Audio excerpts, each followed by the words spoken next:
welcome back, amigos, to the football show. It is your boy Mide. Welcome to Amigos show once again. We have missed you all so much. Apologies, I've been away, but I'm back. I'm back. I've had a lot of therapy. Still ongoing based on recent Manchester United results, but part of that therapy, of course, is being with you all. Happy to be back. Happy to have the boys back as well. I can tell they're smiling. Not in the north side of Manchester, but that's okay. We will walk through it, amigos. Hope you're doing well and hope you had a very interesting and entertaining match day 25. We are here to bring you the reactions from some of those exciting games from our favorite household teams. Before we do that, of course, let's welcome our other amigos on the show. We'll start with amigo Sam. How are you doing today, sir? Very thankful. I can't wait to get back in the show. It's good to have you back, bro. Yes, yes, we're glad to be back as well too, of course. And of course our amigo Ayo donning the latest GQ shirts, of course, modeling for GQ. Of course, Ayo, how are you doing today? I'm doing great, midday. It's just great to be with the crew again and just talking about soccer. And I'm also very thankful I'm not a Man United supporter. I'll just say that at the Uh, start of this, just so we know where this is going. right, there goes the banter. I was just waiting for that. Speaking of which, we'll start first with our first game from match day 25. Arsenal played Leicester City. Arsenal played away to Leicester City in the King Power Stadium. And from a reflection standpoint and reaction, it looks like one of those games where it was such a frustrating game for Arsenal. They did so much in front of goal, but just could not score. We know the situation they have with their strikers and Arteta trying to bring in certain players to gear up that attacking prowess of those three up front. It just wasn't clicking. And sometimes as coaches, you tend to turn to players that have the mentality to play different positions to impact the game. On comes Moreno. This is someone that Arteta knew he could play as a striker, and even mentioned it in his pre-game conference. And lo and behold, he goes in to score two goals in the second half of a game where Arsenal were very frustrated and Leicester City were actually trying to get a goal back, even though they didn't play well in terms of keeping possession in the middle third. Ayo, we'll start with you. Sometimes you have a squad that has players that can play multiple positions, and again, it's another check to me in terms of their champion belt. When you have players that can adapt to different positions and still perform to the highest level needed, huge kudos to Moreno and huge kudos to Arteta for making that decision. Here's the big question for me. Is that going to happen in the second game and 5 games after that because of the striker crisis? Or will Arteta have this as a secret weapon if his initial front line does not perform or produce? Midday, your guess is as good as mine. I've been thinking about this game in anticipation of us coming here, and my conclusion is I'm just a fan again. I'm just happy to be a fan. I'm happy to support my team that I've loved since I was a wee little boy. You know, whenever you're young, whenever you're 8, you were 9, you didn't know what a championship was. Do you understand what it is? What it just meant was that there was a team you identified with, and you loved to see their success, and you woke up that day like with excitement, and you watched the game, and you just wanted them to do well. And with everything that's happened with the team so far, the idea is like, oh, I can tell you what's going to happen in the next game, and we're going to predict how that's going to go. That's out the window now.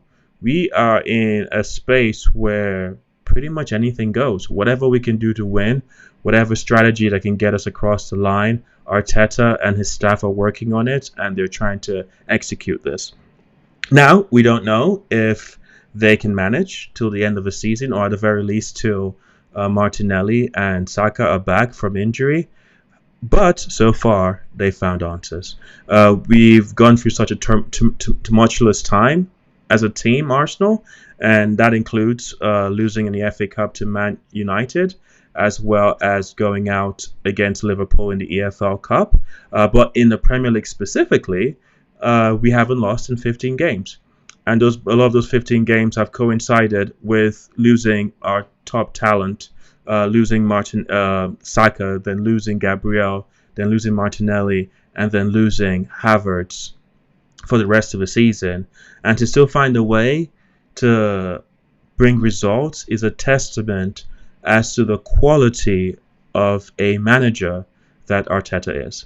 And I think in all the questions about like, oh, what's going to happen, what should we have done better, what should we have done differently, what really matters is what is within your control and how you manage that. And I really, really do think that he has done an amazing job with what was in front of him. I watched the game midday. The first half was scary. It was scary because nothing was coming off. You can tell like we were playing in a very slow, tepid, and undisciplined manner. Missed passes, poor progression, offensive players were offside. It was clear that our preferred method of playing wasn't working, and so we're trying to figure it out. But, we kept applying ourselves. The young players that we have, Waneri and Miles Lewis Skelly, showed their quality. And towards the end of the game, you're looking for an answer, and you look to the bench and you bring on Marino. They've discussed having him as a striker, but that's not the team, though, just fan chatter. But you see him, his movement, his execution, and just the ability to just keep going.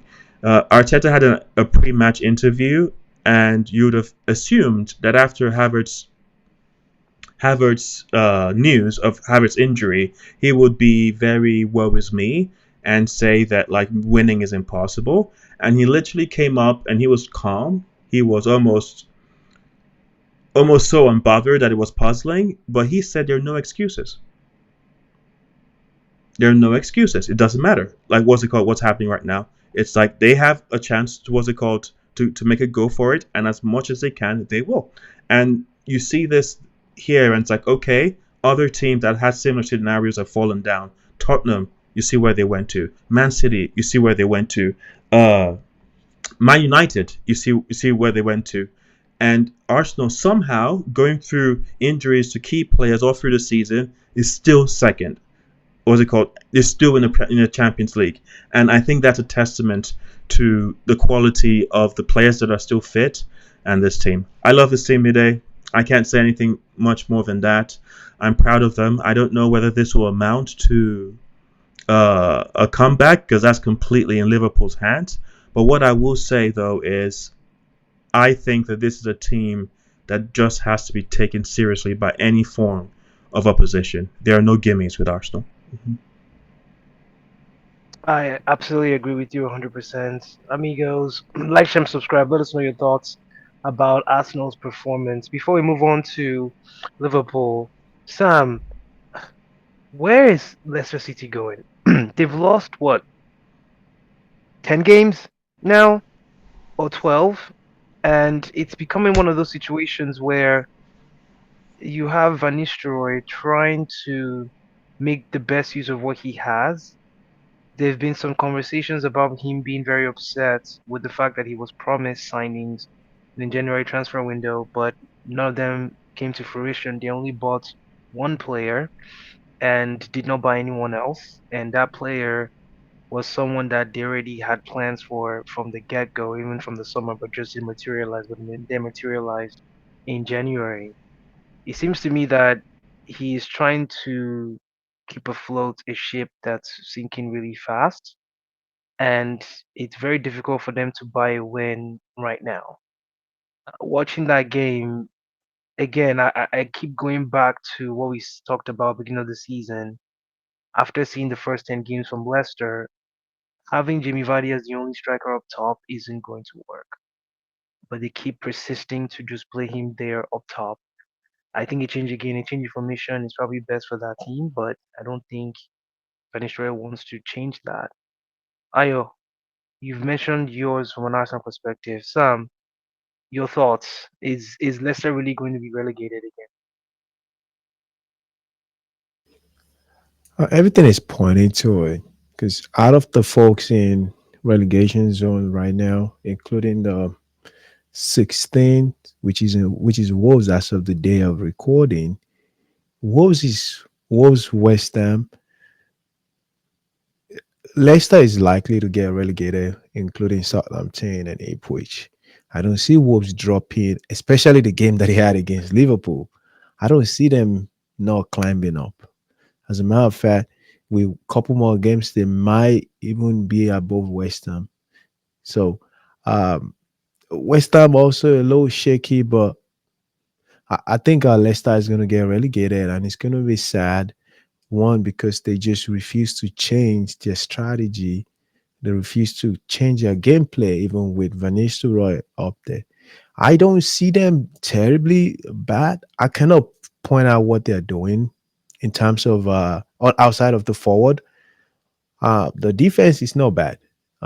We have players like Ndidi. As a matter of fact, these are is him. I've forgotten what this young man's name is. Babadidi or something.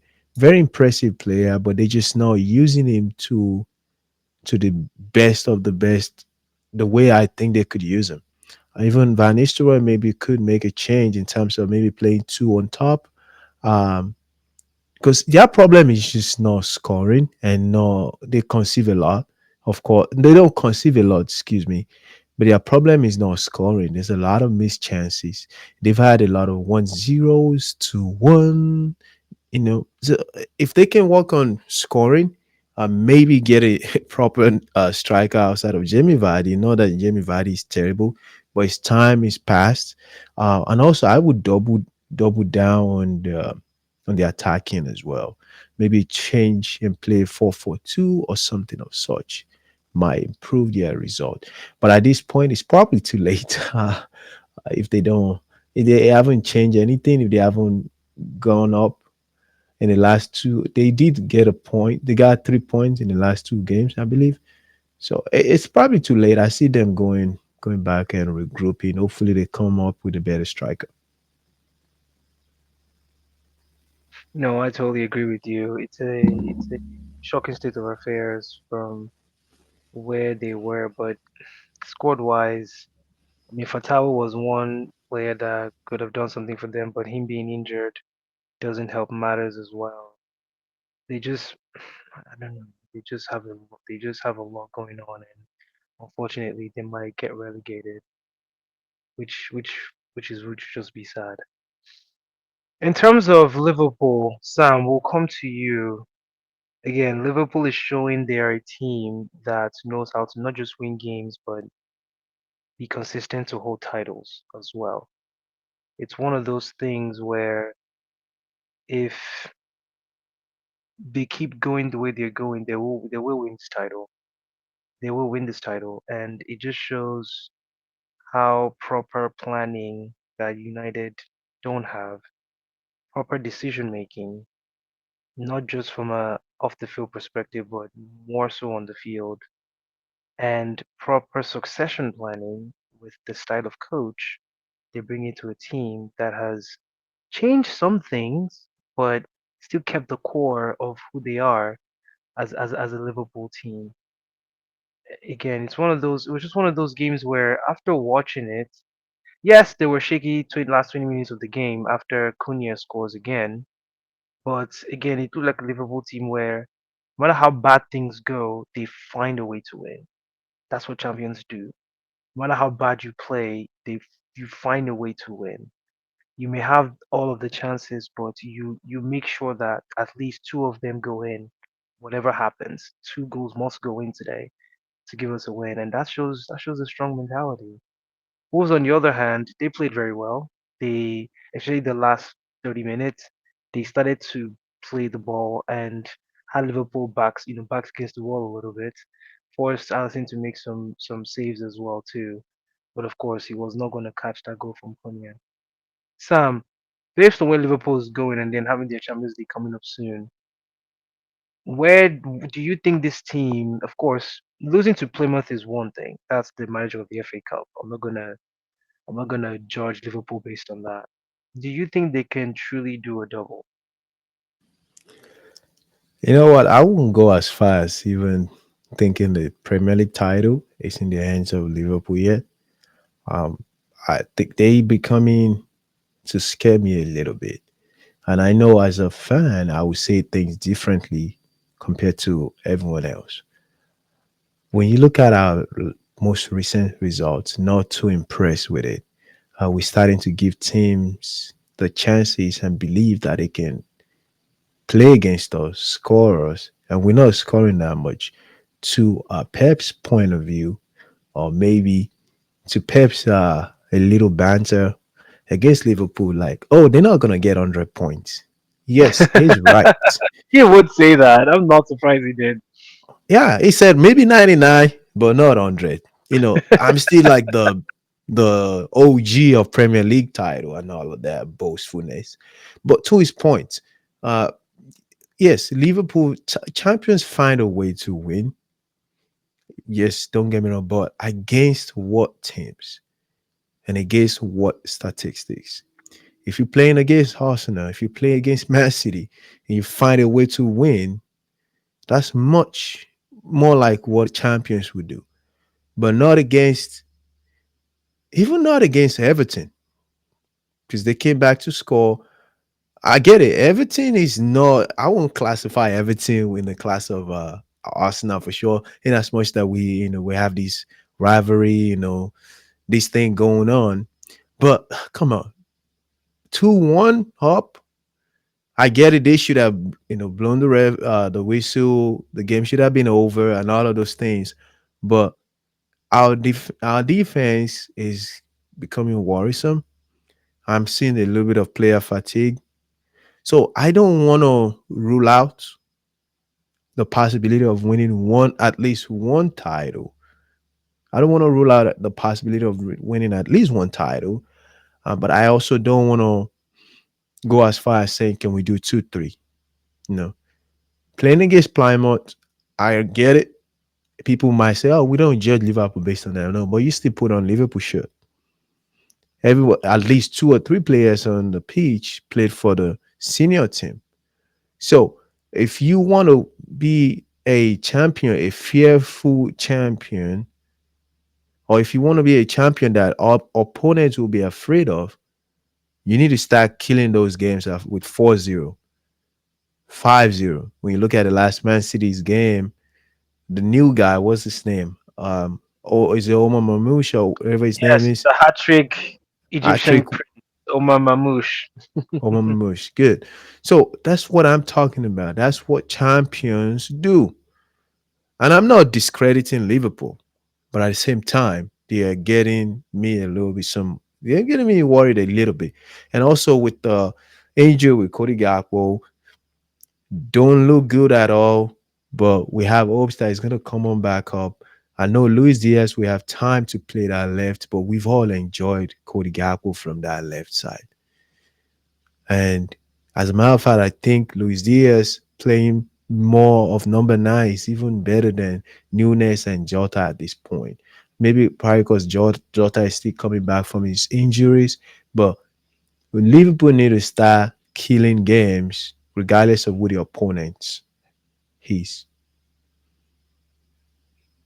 No, good insights, Sam, amigos. Like, share, and subscribe. Let us know your thoughts about that game as well and where Liverpool can go this season based on how excellent they've been throughout the season, really. More to come. Final game for us to, of course, give our reactions to is Tottenham Manchester United.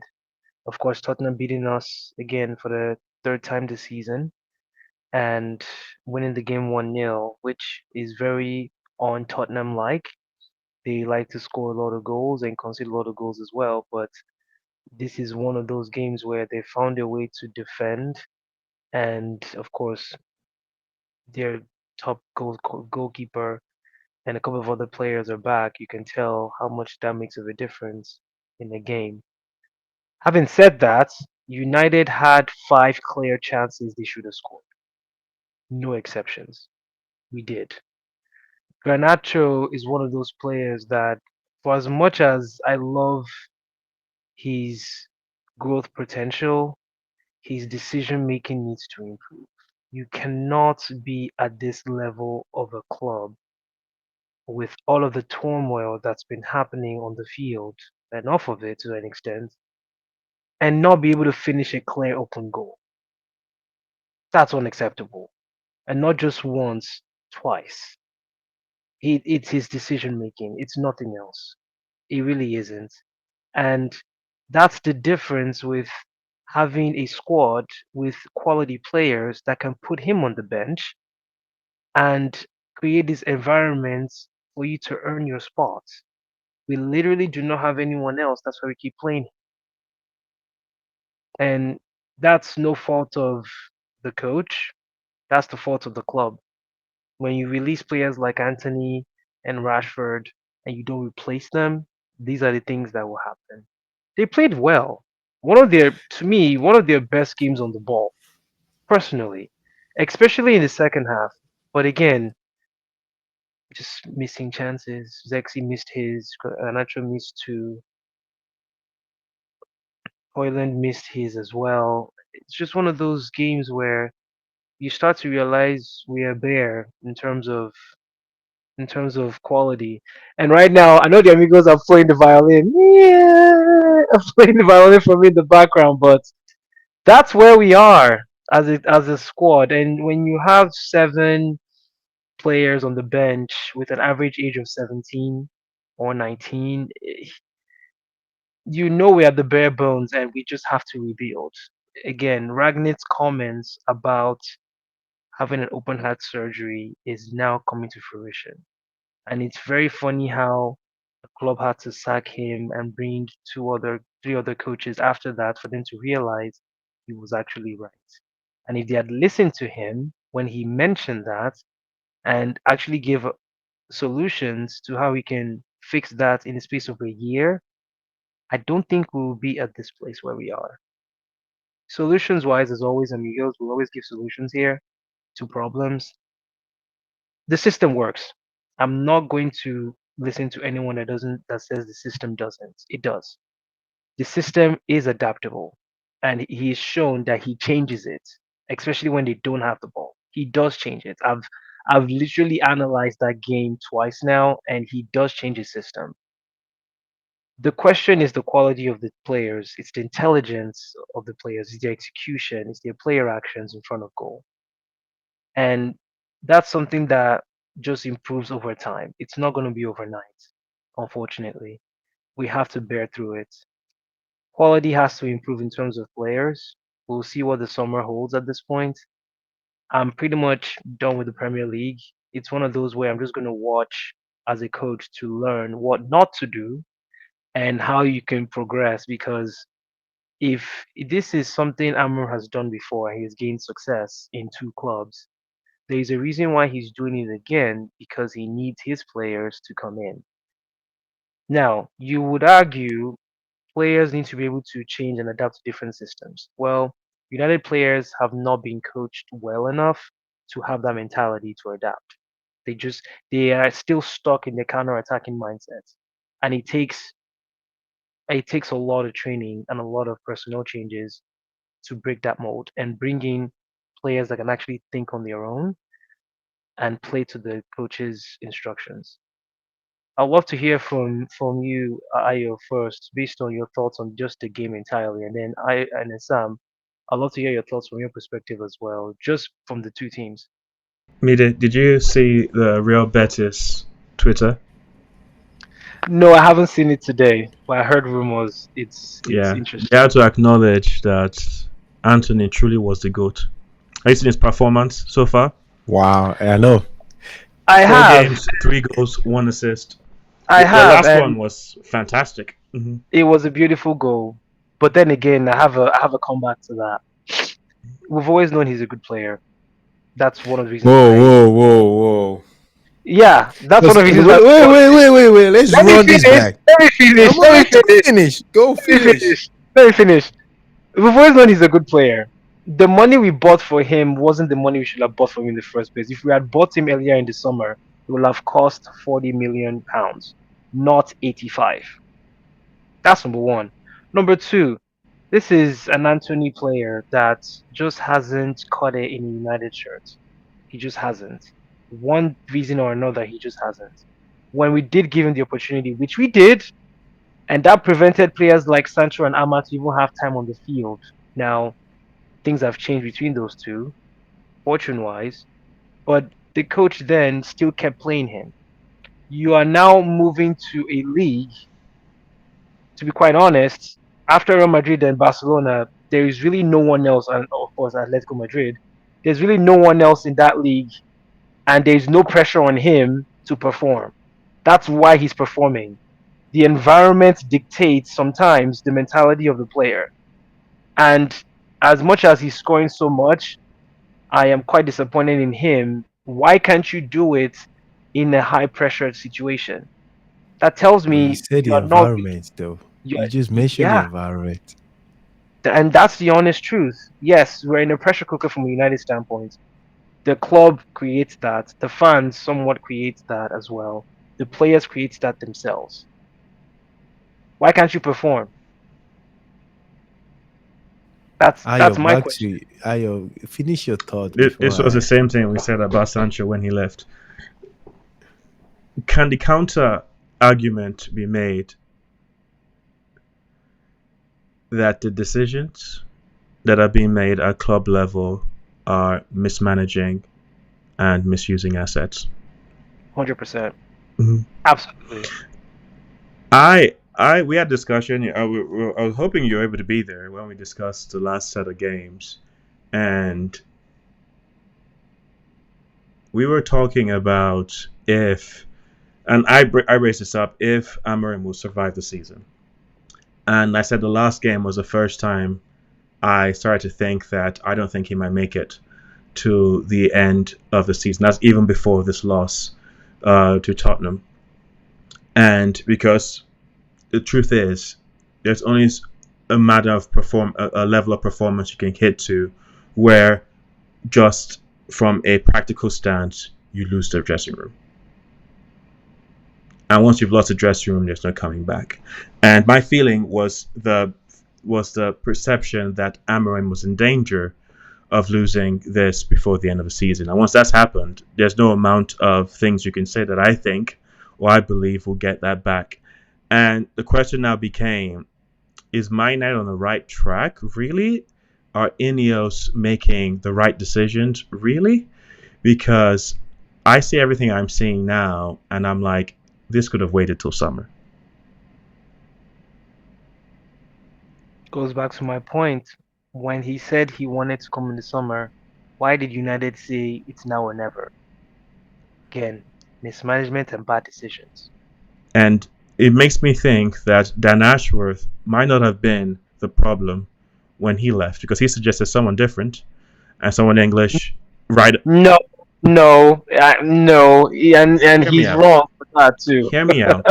Hear me out. Because you can say this, but look at Everton under David Moyes. Look at how quickly he brought this group of boys together and started getting results. It's not about what we're going to do in the next 3 years, 4 years, 5 years. What's our profile? Is that who can right the ship to get us to the end of the line? Then we can sit down and rethink. Because you see what's happening now is when you go through the January thing and you don't buy any players because they're already in trouble before January, in serious trouble. And if you can't buy anyone to even give us a semblance that his way could work and get results, it means that he's going to struggle with this team. Is Mire gone or?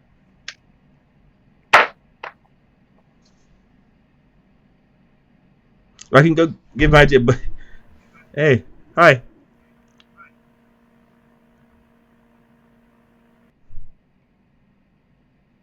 Sorry, go ahead. My Mire, phone was off there. you're sorry, Sam, you're on mute. Oh, sorry. Yeah, Yeah. I'm putting you back, Mide, on this main screen. So just let's get this set in. We can go back. Where should we cut back to? Just pick it up from. I will Oh, clean it up. okay. Mm. It was just a Let sense. Mide, can you go? Sorry, Ayo. Mide, can you go down a little bit? There you That's The go. better. the Outstanding. charger I'm using, it's one of those Uh, where stand up one. How about is now? okay. Is it That's yeah. Is the let me Sam, I see was going to mention something, but I think your focus is slightly off with your face. me. let me do Yeah, You talking about Sam or me? how Sam, about now? your Is that better? focus. That's good. So I think you have to readjust your focus. I think it adjusted in a way that you are out of focus, or maybe it's Oh, focusing on something else. I can do this. Hold on. So maybe it's All picking right. up your microphone as what is in focus. All right, perfect. I'm ready. All Sorry. right. Let me. There we Yes, go. that's great. That's it, right there, Sam. All right. Sweet. Thank you. Yeah. All right. Let's go. Yeah. Uh, So just to go back to Man United and talk about the January transfer window, it was clear from the run of results that they were doing very poorly, and if they had any sense of like, okay, we need to support him so that he makes it to at least to the end of the Premier League season, they should have bought some players that could have backed him up. And the question why they could not back it up is that they literally did not have the funds to make it happen without selling players and not violating PSR.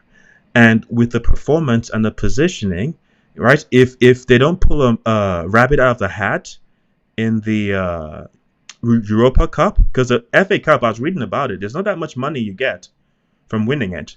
It's Europe you want to win because the Europa gets you into the Champions League because you can't get that through the league. If that doesn't happen next season, I am pretty sure Man United that season will start to be in violation of the PSR. It might And be in administration. yeah, like I don't know if you will ever get to administration because I do think Man United is a very strong brand. Right. So no matter what, like if they have to do some financial, what's it called, finagling, and then they get like a a Maybe we sell that. reprieve from the FA, it could work. Mm-hmm. But like points deduction and maybe I don't think so. But points reduction and maybe even flirting with relegation is possible, and without being able to bring in the players. And so I look at Amorim and I look at him and I know like, okay, there's a good coach in there. And like, unlike you, I'm not super confident yet that what's it called, his way of playing would actually work. I haven't seen enough to give me that confidence because we have to remember Tottenham have struggled defensively all season. So if you're breaking them down because you're showing disarray, if they're showing improper build-up and conceding chances, that might be a reflection of that progress is being made, or it can just be a reflection of the team you're playing. Because I watched the game before that where they went so long without trying to create a chance.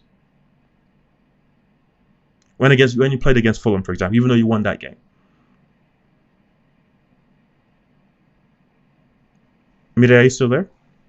Yeah, I'm here. I'm listening. Oh, sorry. I was like, I thought it was going to be like a little back and forth. Oh, back But and forth. No, yeah, I know. Again, I agree to an extent. I personally feel they played well in this Tottenham game. I think they did. Like on the ball, they played really well. Second half was even better. We just couldn't finish. And at that point, it's like, what else do you want Amram to do? He's put in a system. I think it works. It's creating more chances because remember, even in his press conference in that game he won against Fulham, he mentioned he's like, we need to start scoring goals. That's what he said. He needs to start going goals. And when a coach says that, that tells me he has tried to fix the defense. He has tried to fix the midfield. You notice yesterday, second half, United started crossing a lot. That's new. That's very new. And that's the true United we're used to seeing. Crosses from the wings into the box. And it was quite refreshing. But again, we had wonderful combinations. Garnacho couldn't finish both of them. Sexy couldn't finish a header. Hoyland is shooting to the goalkeeper. Amara can't walk onto the field, move their legs to shoot the ball into the net. He can't do that. He can only put them in a system for them to perform. There is an individual pride that players have to show on the field when it's time for you to perform. You holding your head and feeling sorry for yourself isn't going to cut it if you've been consistently not producing. Again, that's why there's a quality that's a gap in this team where I mentioned before, when we talked about this in a different podcast. Like, share, and subscribe, amigos. Let us know your thoughts. We mentioned this in the last podcast when we really broke down what was wrong with United, and we said players like Garnacho shouldn't be starting games. That's the reason why his decision making isn't good enough to start games. Xerxes the same thing, even though Xerxes actually played well yesterday. It's not his game to head the ball in. He's not that type of player that would keep heading the ball into the net. That's why I wasn't too perturbed with him because he literally only had that one chance and that's it. And he tried. He actually hit his head and it went out. He tried, but his one-on-one duels were excellent. I counted 10 of them yesterday and it was flawless. He beat every one of them. Even Bruno didn't have a good first half. Second half, he had like 8 crosses, and some of them were just going past people because there isn't that instinct to them to read the game. Again, these are things that tells me with time and with the right players, this system will work. But right now, it's not working because of the quality of the players. And it's difficult for Amram to now change it now because he has a bunch of players that don't have the emotional ability or the intelligence to be able to adapt to the system. That's what's frustrating me. Do you think he can make it to the end of the season?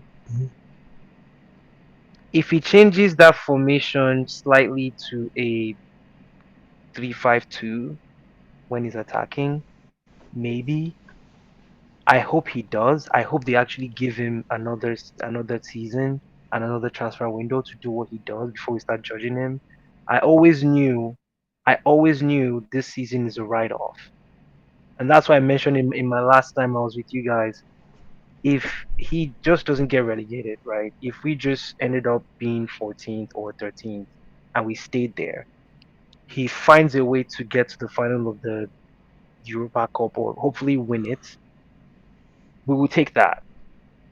We will take that because what's going to happen is you're going to have another 7 players leaving that team because of them being out of contract or them being sold. And then let's see how many players he can bring in or bring up from the academy to build his team in August. And then give him another 10 games. And there we go from there.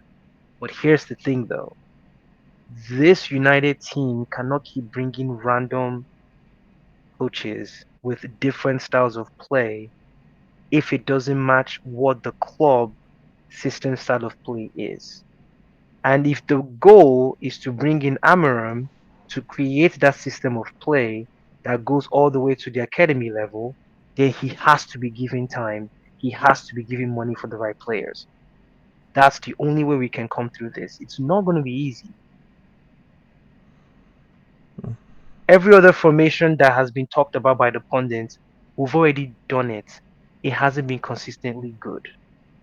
Yes, we've won 2 cups from it, but those 2 cups, they had situations that helped the situation work for in our advantage. It's not sustainable. I mean, those two cups are impressive, especially the last one. You beat a spade of very, very strong teams to get to. You beat Man City in the final to win it. I don't think they should take much from Ten Hag's achievement. I think he achieved something really, really great. Don't you think? I did, but then that final, he changed his style of play. After Yeah. 4 games, when he changed it again twice because those players couldn't play the system he had in Ajax. That's a problem. That's a problem. So if you're just going to change things to win things, that's short-term wins. What is the long-term goal? And I think Amram is trying to focus on the long term. That's why the short term isn't going well right now. See, that's my issue. My issue is not so much that the long term matters. Don't get me wrong. Like what you putting together a cohesive vision that the club at all levels can align with. that sets Man United back on track for a more successful future. I get that.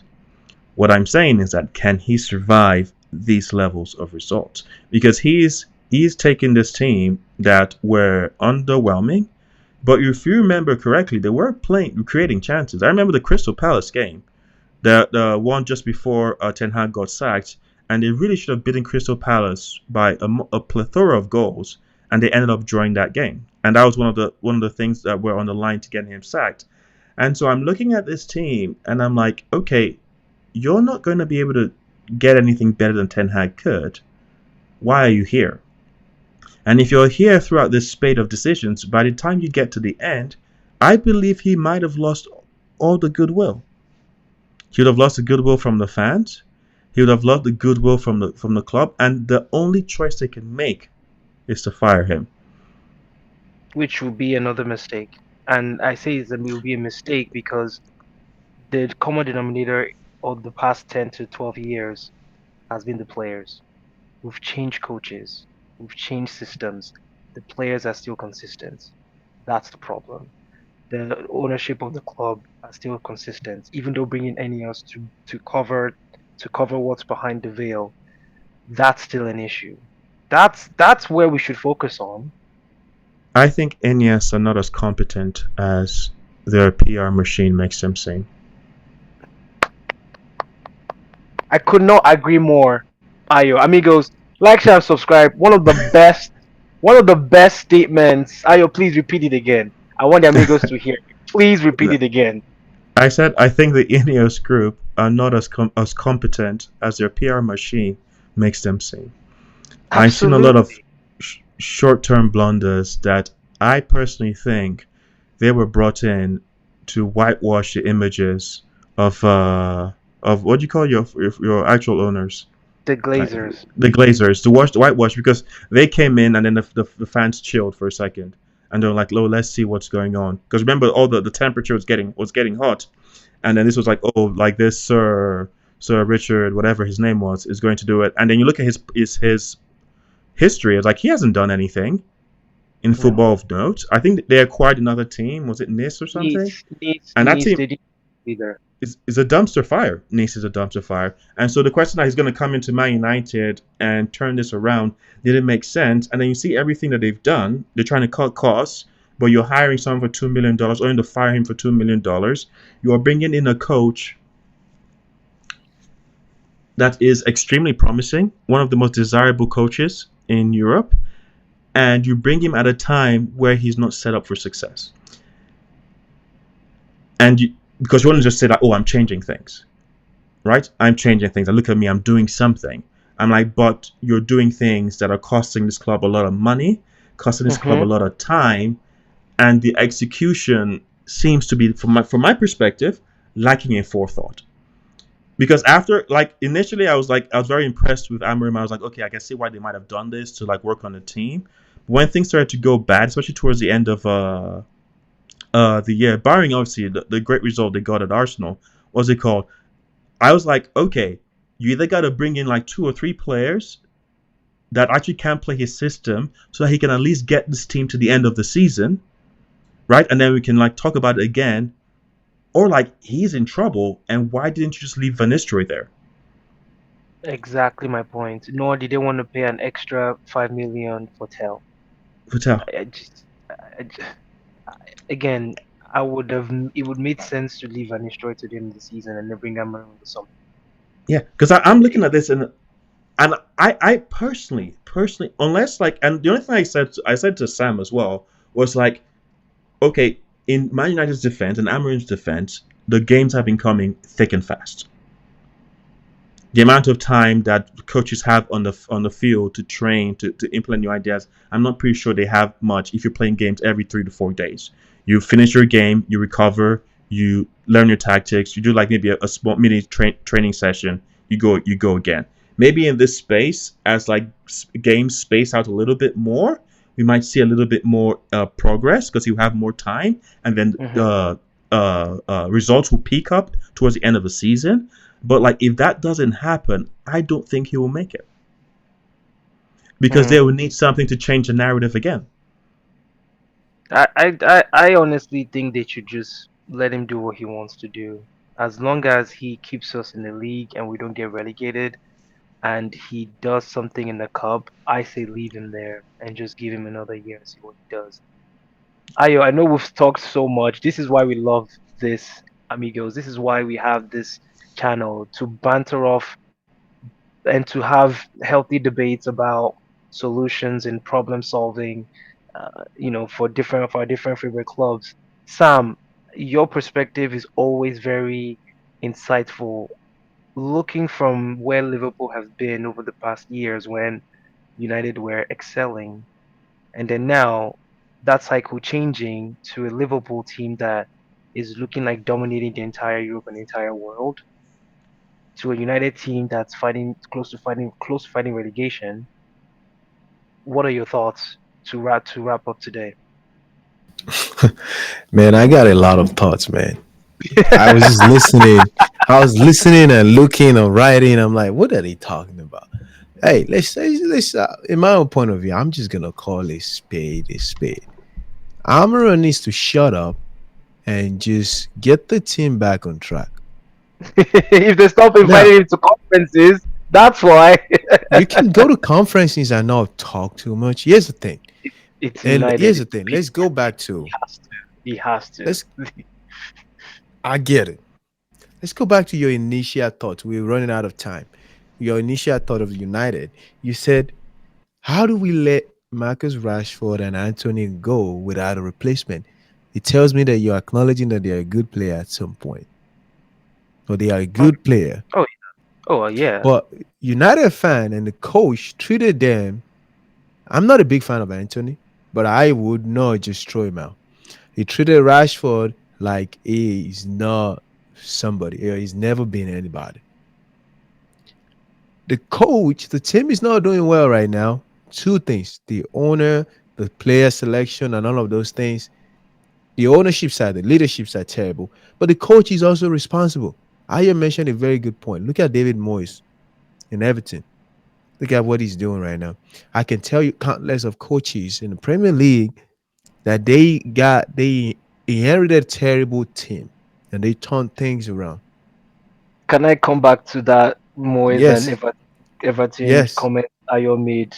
Again, this is an Everton team that applauds David Moyes, and his system is still the same as what I'm gonna Everton talk do. about system.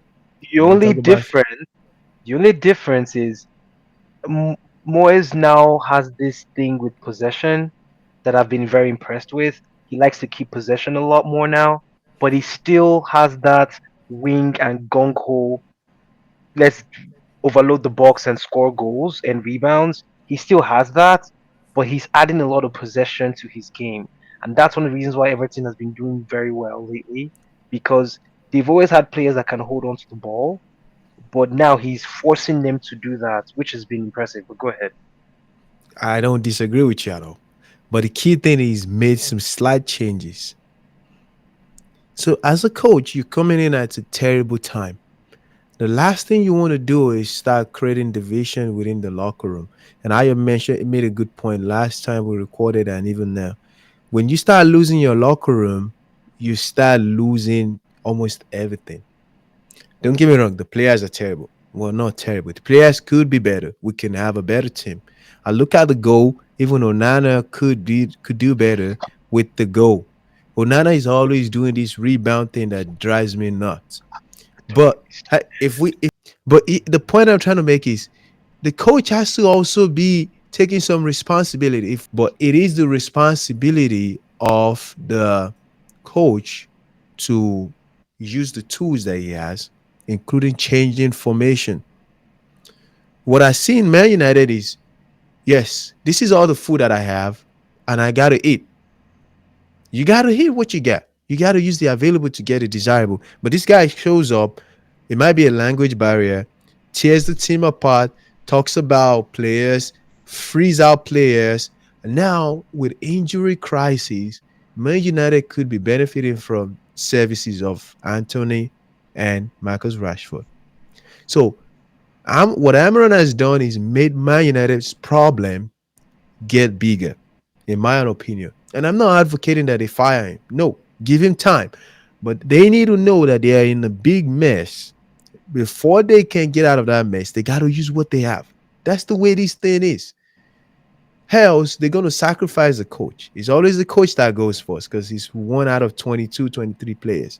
But the point that I'm trying to make is don't come into a club and just start tearing things apart. No, you wanted me to talk about Liverpool. What did Liverpool do? Yes, honest Lord, he inherited a very, very good team. Don't get me wrong. But has he changed a lot of things? Yes. Some people might say he changed tiny bit, a lot of things, including player selection, defense, center, CDM is changed. Even Nunes that we know is not scoring, is not tearing him apart. Nunes comes in, plays 20 minutes, 25 minutes. It saves us from player fatigue.